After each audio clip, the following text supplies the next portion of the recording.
Welcome to this concept explainer brought to you by CBSE Score Lab of propsam.com. That is PROFSAM.com.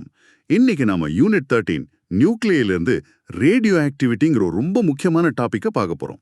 சில elements மட்டும் ஏன் காலப்போக்கில் தங்களை மாத்திக்கிட்டே இருக்கு? இந்த அணுக்கரு கடிகாரத்தோட ரகசியம் என்ன? இதை பத்தி ரொம்ப எளிமையா பரீட்சைக்கு தேவையான எல்லா பாயிண்ட்ஸோடும் நம்ம அலசி ஆராயலாம். சரி, ஒரு கேள்வி கேட்குறேன். நம்ம வீட்டில் ஸ்மோக் டிடெக்டர் மாட்டிருப்போம் இல்லையா? அந்த சின்ன கருவிக்குள்ள என்ன இருக்குன்னு எப்போதாவது யோசிச்சிருக்கிறீங்களா? அதுக்குள்ள ஒரு சின்ன ரேடியோ ஆக்டிவ் பொருள் இருக்குன்னு சொன்னா நம்புவீங்களா? என்னது, ரேடியோ ஆக்டிவ் பொருளா? நம்ம வீட்டுக்குள்ளையா? அது ஆபத்து இல்லையா? நல்ல கேள்வி.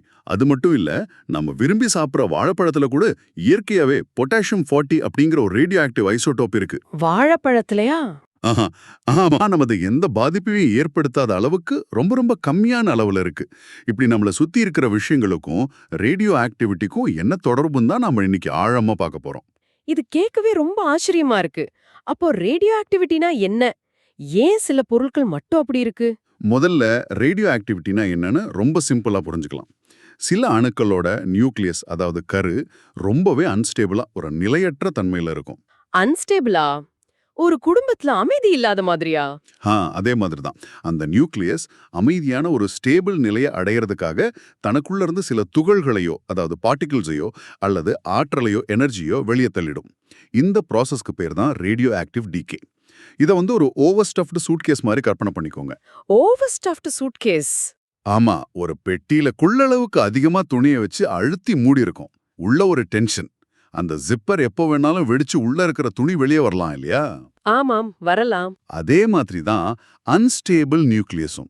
உள்ள இருக்கிற அதிகப்படியான ஆற்றலையோ அல்லது துகள்களையோ வெளியே அனுப்பிட்டு அது ஒரு ஸ்டேபிள் நிலைக்கு வந்துடும்.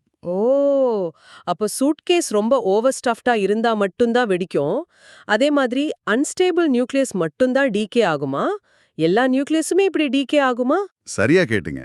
ஸ்டேபிளா இருக்கிற நியூக்ளியஸ் எப்பவுமே டீகே ஆகாது. ஒரு சூட்கேஸ்ல அளவா துணி இருந்தா அதுக்கு எந்த பிரச்சனையும் இல்ல. சரி. அதே மாதிரி ஒரு நியூக்ளியஸ்ல புரோட்டான்ஸ் மற்றும் நியூட்ரான்ஸ் ஒரு சரியான விகிதத்துல இருந்தா அது ஸ்டேபிளா இருக்கும். அந்த விகிதம் தப்பா இருக்கும்போது அது அன்ஸ்டேபிள் ஆகுது.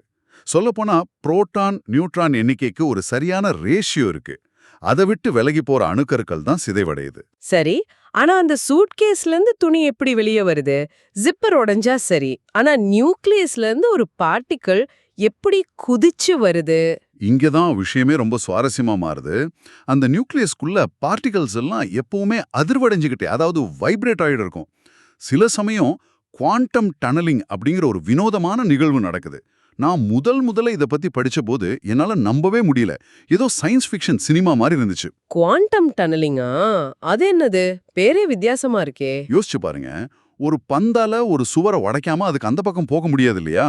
முடியாது, அதுக்கு எனர்ஜி வேணும். ஆனா அணு உலகத்துல ஒரு துகளுக்கு அந்த சுவரை தாண்டி போகும் அளவுக்கு ஆற்றல் இல்லைன்னாலும் அது ஒரு பேய் மாதிரி அந்த சுவருக்குள்ள ஊடுருவி அந்த பக்கம் போறதுக்கு ஒரு சின்ன சான்ஸ் இருக்கு. இதுதான் குவாண்டம் டனலிங். அப்படியா? ஆற்றல் இல்லாமலேயே சுவரை தாண்டி போகுமா? கேட்கவே ஆச்சரியமா இருக்கு. ஆமா, இதுதான் குவாண்டம் மெக்கானிக்ஸோட அழகு. சரி, இப்போ இந்த கான்செப்டுக்கு நம்ம NCERT புத்தகத்துல என்ன ஃபார்மல் டெஃபினிஷன் கொடுத்திருக்காங்கன்னு பார்க்கலாம். அந்த டெஃபினிஷனை கொஞ்சம் படிங்க. சரி. Radioactivity was a nuclear phenomenon in which an unstable nucleus undergoes a decay. 3 types of radioactive decay occur in nature. I. Alpha decay, in which a helium nucleus 42He is emitted. I. Beta decay, in which electrons or positrons are emitted. I. Gamma decay, in which high energy hundreds of keV or more photons are emitted. நன்றி. பாருங்க, NCERT ரொம்ப தெளிவா சொல்லுது. Radio ஆக்டிவிட்டிங்கிறது ஒரு nuclear phenomenon. அதாவது இது நியூக்ளியஸ்குள்ள நடக்கிற ஒரு விஷயம். இதுல 3 வகை இருக்கு: ஆல்பா, பீட்டா மற்றும் கேமா டீகே. இந்த ஆல்பா, பீட்டா, கேமா டீகேனா என்ன? அத கொஞ்சம் அந்த சூட்கேஸ் உதாரணத்தை வச்சே விளக்க முடியுமா? கண்டிப்பா. நம்ம சூட்கேஸ் உதாரணத்தையே வச்சு இதை ரொம்ப சுலபமா புரிஞ்சுக்கலாம். முதல்ல ஆல்பா டீகே. இது அந்த ஓவர் ஸ்டஃப்ட் சூட்கேஸ்ல இருந்து ஒரு சின்ன பேக் மொத்தமா வெளியே வர்ற மாதிரி. சின்ன பேக்கா? அதுல என்ன இருக்கும்? அந்த சின்ன பேக்ல என்ன இருக்கும்னா 2 புரோட்டான்ஸ் மற்றும் 2 நியூட்ரான்ஸ். இது ரொம்ப கனமான, அதாவது ஹெவி நியூக்ளியைல நடக்கும். ரொம்ப பாரமா உணரும் போது கொஞ்சம் பாரத்தை இப்படி ஒரு பேக்கா வெளியே தள்ளிடும். ஓ, அந்த சின்ன பேக் தான் ஹீலியம் நியூக்ளியஸா? எக்ஸாக்ட்லி. இது வெளியே போனதும் மூல அணுவோட அட்டாமிக் நம்பர் 2ம் மாஸ் நம்பர் 4ம் குறைஞ்சிடும். இப்படிதான் ஒரு தனிமம் இன்னொரு தனிமமா மாறுது. ஓ, அப்போ ஒரு எலிமெண்ட் இன்னொரு எலிமெண்டா மாறுதுக்கு ஆல்பா டிகே ஒரு வழியா? சூப்பர். அடுத்தது பீட்டா டிகேனா என்ன? சரி, அடுத்தது பீட்டா டிகே. இதுல நியூக்ளியஸ்குள்ளேயே ஒரு மாற்றம் நடக்கும். உள்ளேயேவா? ஆமா, இது சூட்கேஸ்குள்ள இருக்கிற ஒரு வகையான துணி, அதாவது ஒரு நியூட்ரான், வேறொரு வகையான துணியா, அதாவது ஒரு புரோட்டானா மாறுற மாதிரி. நியூட்ரான் புரோட்டானா மாறுதா? ஆமா. அப்படி மாறும்போது சார்ஜை பேலன்ஸ் செய்ய ஒரு சின்ன பட்டன், அதாவது ஒரு எலக்ட்ரான் வெளியே தெரிச்சு விழுந்துரும். இது நியூட்ரான் அதிகமா இருக்கிற நியூக்ளியால நடக்கும். இங்க பாருங்க, மாஸ் நம்பர் மாறாது, ஆனா அட்டாமிக் நம்பர் 1 அதிகமாயிடும். சரி, அப்போ காமா டிகேல என்ன வெளியே வரும்? காமா டிகேல தான் ஒரு சின்ன ட்விஸ்ட் இருக்கு. இதுல சூட்கேஸ்ல இருந்து எந்த துணியும் வெளியே வராது. அப்போ ஆனா உள்ள இருக்கிற அதிகப்படியான டென்ஷன் ஒரு சத்தம் மாதிரி ஆற்றலா, எனர்ஜியா மட்டும் வெளியே வரும். ஒரு டிகே நடந்ததுக்கு அப்புறம் நியூக்ளியஸ் ஒரு எக்ஸைட்டட் ஸ்டேட்ல இருக்கும். அது தன்னோட நார்மல் ஸ்டேட்டுக்கு வரும்போது அந்த எக்ஸ்ட்ரா எனர்ஜியை ஹை எனர்ஜி ஃபோட்டான்ஸா வெளியிடும். அதுதான் கேமா கதிர்கள். இதுல அட்டாமிக் நம்பரும் மாறாது, மாஸ் நம்பரும் மாறாது. நியூக்ளியஸ் கொஞ்சம் ரிலாக்ஸ் ஆகுது, அவ்வளோதான். இது வரைக்கும் எல்லாம் தெளிவா இருக்கும்னு நம்புறேன். This concept explainer is from profsam.com, that is profsam.com. இப்போ டிகேவோட வேகத்தை பத்தி பேசலாம். இதுக்கு ஹாஃப் லைஃப்னு ஒரு கான்செப்ட் இருக்கு. கார்பன் 14 டேட்டிங் பத்தி கேள்விப்பட்டிருப்பீங்க இல்லையா? ஆமாம், கேள்விப்பட்டிருக்கேன். ஒரு மரம் உயிரோடு இருக்கும்போது அதுல ஒரு குறிப்பிட்ட அளவு கார்பன் 14 இருக்கும். அதோட ஹாஃப் லைஃப், அதாவது அரை வாழ்காலம், சுமார் 5730 வருஷம். ஹாஃப் லைஃப்னா என்னது? 5730 வருஷத்துல அந்த மரம் பாதி அழிஞ்சிடுமா? இல்ல, நல்ல கேள்வி. அப்படின்னா அந்த மரம் இறந்து 5730 வருஷம் ஆச்சுன்னா அதுல இருந்த கார்பன் 14 அணுக்கள்ல பாதி அளவு டீகே ஆகி நைட்ரஜன் 14ஆ மாறி இருக்கும். ஓ, பாதி அளவு தான் மிச்சம் இருக்கும். ஆனா இன்னொரு 5730 வருஷம் கழிச்சு அந்த மிச்சம் இருக்கிறதுல பாதி போகும். அதாவது கால் பம்பு தான் இருக்கும். இத வச்சுதான் பழங்கால மரப்பொருட்களோட வயதை துல்லியமா கண்டுபிடிக்கிறாங்க. அப்போ இந்த டிகே நடக்கிறதுக்கு உண்மையான காரணம் என்ன? அந்த ஓவர்ஸ்டஃப் சூட்கேஸ் அனாலஜி தவிர பிசிக்ஸ் பிரகாரம் என்ன காரணம்? மிக சரியான கேள்வி. இந்த டிகே நடக்கிறதுக்கு முக்கிய காரணம் அந்த நியூக்ளியஸ்க்கு பைண்டிங் எனர்ஜி பர் நியூக்ளியான் குறைவா இருக்கிறது தான்.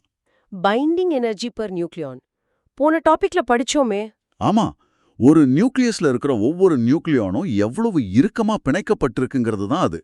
இரும்புக்கு, அதாவது அயன் 56க்கு தான் இது உச்சத்துல இருக்கும். அதுதான் இந்த பிரபஞ்சத்திலே ரொம்ப ஸ்டேபிளான நியூக்ளியஸ்கள்ல ஒன்னு. ஓ, அதனால இரும்பை விட கனமான யுரேனியம் போன்ற அணுக்கள் ஆல்பா துகள்களை வெளியே தள்ளி கொஞ்சம் கொஞ்சமா சிதைவடைஞ்சு இரும்பை நோக்கி நகர முயற்சி பண்ணும். டிகே ஆகி வேறொரு நியூக்ளியஸா மாறும்போது அது இன்னும் ஸ்டேபிள் ஆகிடும். அதோட பைண்டிங் எனர்ஜி பர் நியூக்ளியான் அதிகமாகிடும். அப்போ எல்லா டிகேவுமே அயானா மாறுறதுக்கான ஒரு பயணம் தானா? வாவ், இது ஒரு புது பெர்ஸ்பெக்டிவா இருக்கு. எக்ஸாக்ட்லி. சரி, இந்த டாபிக்ல பரீட்சையில மாணவர்கள் செய்யற சில பொதுவான தவறுகளை பத்தி இப்ப சொல்றேன். இதெல்லாம் சைலண்ட் கில்லர்ஸ், நம்ம மார்க்ஸை நமக்கே தெரியாம குறைச்சிடும். முதல் தவறு, ரேடியோ ஆக்டிவிட்டியை சூடுபடுத்துறது மூலமாவோ குளிர்விக்கிறது மூலமாவோ இல்லனா ஏதாவது கெமிக்கல் ரியாக்ஷன் மூலமாவோ கட்டுப்படுத்த முடியும்னு நினைக்கிறது. அது முற்றிலும் தவறு. அப்போ எக்ஸ்ட்ரீம் பிரஷர் அல்லது டெம்பரேச்சர் கூட இந்த டிகே ரேட்டை மாத்தாதா? மாத்தாது.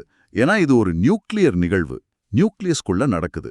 வெளியே இருக்கிற எலக்ட்ரான்ஸோட கெமிக்கல் ரியாக்ஷன்ஸ்க்கும் இதுக்கும் எந்த சம்பந்தமும் இல்ல.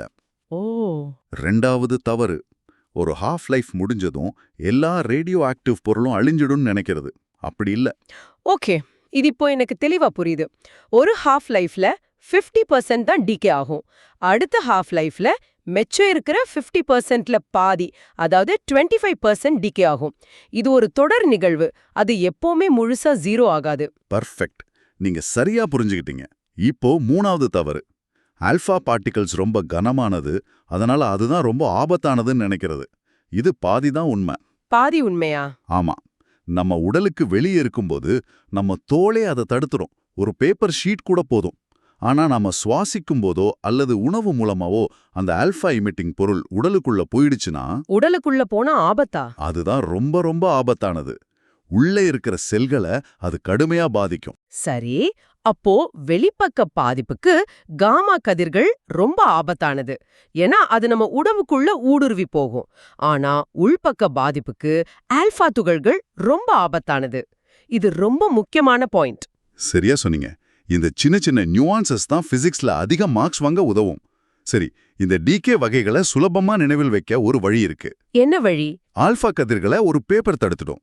பீட்டா கதிர்களை தடுக்க அலுமினியம் ஃபைல் தேவைப்படும். காமா கதிர்களை தடுக்க கனமான லீடு தேவைப்படும். PALன்னு ஞாபகம் வச்சுக்கோங்க. PAL paper, aluminium, lead. இது நல்லா இருக்கு, மறக்காது.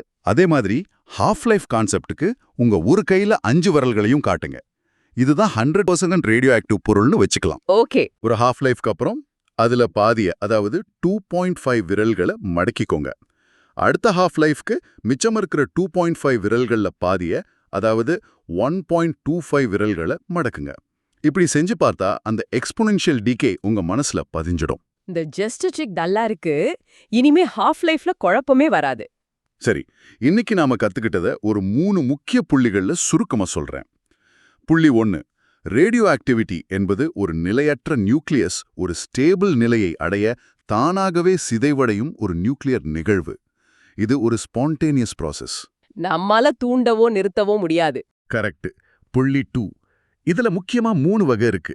ஆல்பா டிகே, பீட்டா டிகே மற்றும் காமா டிகே. ஒவ்வொன்றும் ஒரு நியூக்ளியஸை வெவ்வேறு விதமா மாத்தும். புள்ளி 3, இந்த சிதைவு ஒரு எக்ஸ்போனென்ஷியல் விதியை பின்பற்றுது. இதை நாம ஹாஃப் லைஃப் வச்சு அளனிடுறோம். ஹாஃப் லைஃப்னா ஒரு சாம்பிள்ல இருக்கிற அணுக்கள்ல பாதி அளவு சிதைவடைய ஆகும் காலம். இன்னைக்கு நம்ம பார்த்த இந்த விஷயங்கள் உங்களுக்கு நல்லா புரிஞ்சிருக்கும்னு நம்புறேன். ஒரு விஷயத்தை மட்டும் ஞாபகம் வச்சுக்கோங்க, இந்த பிரபஞ்சத்துல இருக்கிற எல்லாமே ஒரு ஸ்டெபிலிட்டியை நோக்கி தான் பயணிக்குது, அணுக்கரு உட்பட. ரொம்ப தெளிவா புரிஞ்சது. இந்த சூட்கேஸ் அனாலஜியும் குவாண்டம் டனலிங் பத்தின விளக்கமும் ரொம்ப உதவியா இருந்துச்சு. Great. To get maximum marks in 12th CBSE Physics, Chemistry and Maths, visit profsam.com. That is PROF SAM, right? Yes, PROFSAM.com. All the best.